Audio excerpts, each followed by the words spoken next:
Ginny, it's been so good to spend the day with you today. We are starting to thaw out a little bit after our excursion into the arena, so thank you so much for doing the exercises earlier. I'm keen to understand a little bit more about what goes on the yard. So we've met your two stallions. Can you tell us a bit more about them? So the original stallion is Interlaken W. So he is rising 9 this time. And then, because he is such a saint, I decided to get another one in lockdown. Okay, so I heard a little bit about that story. And so having seen them on the yard today, it looks like they are very chilled for stallions. They are super. They're just treated as any other horse, stabled next to mares and foals. They're just one of the other, and they really are one of a kind. So I'm very, very lucky. Yeah, and you say that when we see you on the yard with your horses, you treat them all in a very similar way. It's very calm. It's a very relaxed atmosphere. The horses all look really happy.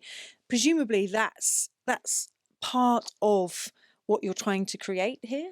Absolutely. I think it's really important that they are all relaxed and settled in their environment, and everything is a calm atmosphere around here, and it certainly pays off with the stallions. I mean, they are, there's not many like them, and I do think a lot of it is how they're brought up and how they're produced. Yeah. So you've got stallions, which would suggest that you're breeding. Tell us a bit about your breeding program. So I began breeding in 2013. That was when the first foal landed at foot. Since then, I have had 15 homebreds, which I shocked myself last night when I was counting them up. So that's 15 in 10 years. Yep. Quite a few. Quite a few. But yes, the breeding, I've always loved it. If I wasn't an event rider, if I didn't do the training, I would have loved to have lots of money and make a stud and do that. I'm really passionate about it. I've always taken a lot of interest in the jump breeding. Both of the stallions I have are jump bred. They're not specifically event horse bred. I think it's very important that they can all jump. You've got a lot more options. Right. I've actually chosen to use thoroughbred mares for the warm blood stallions, so hopefully I'm going to get a mix of both. Right. And what do you anticipate that your homebreds are going to go on and do? For example, are they going to be your rides, or are you intending to sell most of them? Some and some. As I said, I've had 15 homebreds now. I haven't got all 15. Right, okay. We noticed they weren't all on the yard. So I have sold a few. Some weren't quite big enough, or I just thought, I've got a lot of young stock coming through and I can't keep them all.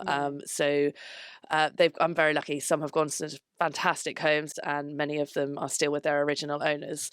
Cavorting Law in particular was bought by this Esme, so he's got his claim to fame in other ways, not for being a 5-star event horse, but for a YouTube sensation. So it's wonderful to see his updates. Others have gone on to jump at fox hunter level and eventing also.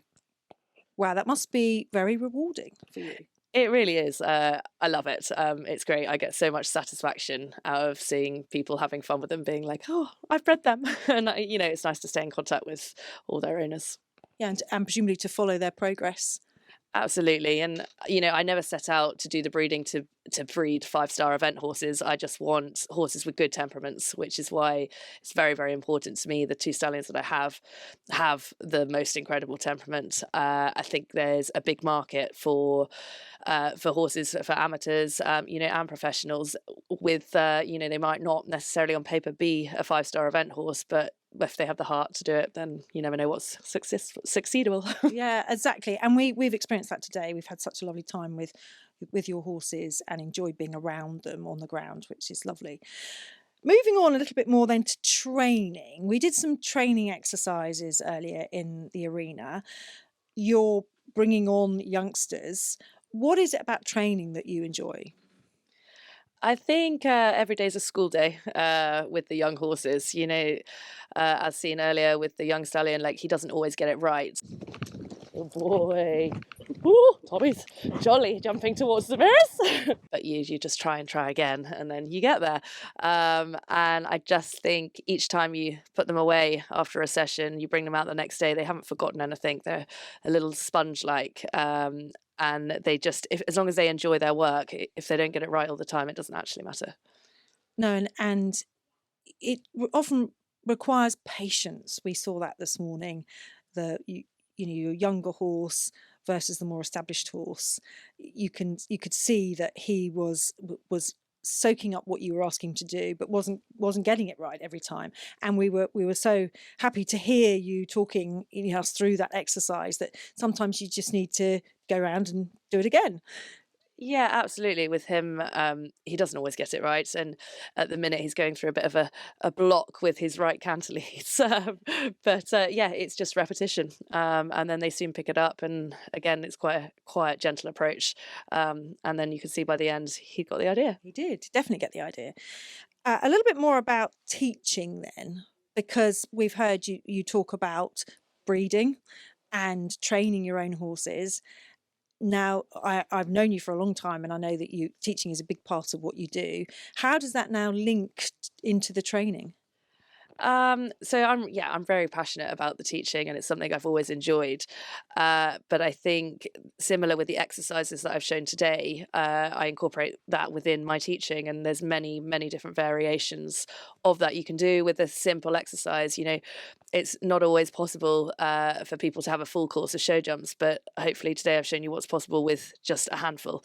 So if you haven't got the biggest arena and a huge array of coloured jumps, then you can still set up these quite simple exercises, which are hugely beneficial. Thank you. And a little bit more about training in other places. So I understand that you have been to Barbados twice over the winter to train. Can you tell us a bit about that? And I'm very jealous, by the way, going to Barbados in the winter.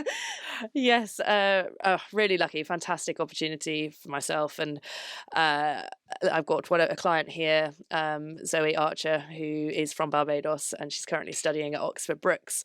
So she keeps her horse Mill Ridge here, and she rides for the Bayesian event team. And her mum asked me if I would consider going out to Barbados to help some of her clients out in the sun. And obviously I had to think about it, but no, not at all. For a few seconds. For a few seconds, exactly. So yes, I went end of October, and I've just recently come back again. And I think partly why I love my job so much, or that aspect of my job, no matter where you are, when there's horses involved and the right people, they just show so much admiration, and they're just so grateful for me traveling out there. They're hugely dedicated, and just very passionate about it, and always wanting to get better at whatever level. And so for me, that was just, it was very heartwarming. Brilliant. And any plans to go back again? I hope so. I hope so. After a long, hard summer. Yeah. And on that note then, finally, what are your plans for the event season 2023? So very exciting. I have got a much smaller string of horses this time, purposely, so that I can focus on the teaching as well. And then going back with the horses, I'm going over quality, not quantity.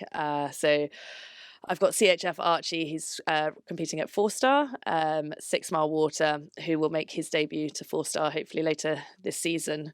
A couple of very nice young horses, CHF Captain Jacob, and a new ride also. So there's all sorts of plans. I think Bicton is our ultimate plan. 2 of the horses will do the 3-star long there, and the young horse will do his first 2-star long. Then I'm guessing it's probably going to be Blenheim, all being well. It's hard to make too many plans, but it's always nice to have a goal. But ultimately, it'd be lovely to see CHF Archie step up to 5-star next year. Fantastic. And having met Archie, he's quite a dude, isn't he? And it would be great to see him just go up to that final level, because it was very obvious this morning, when we met him, that he has such incredible presence. So you must love riding him. presence and character. I think he's Well, in between the squeals. yeah, he does love his job, but you know, we have to manage him a little bit in the sense of his enthusiasm all going in the right way. But yeah, it would be amazing to see him go to 5-star because he is a fantastic jumper. Having followed you for so long, I wish you the very best of luck this year. And I know that you work so hard. It'll be lovely to see all your dreams come true. Thank you so much.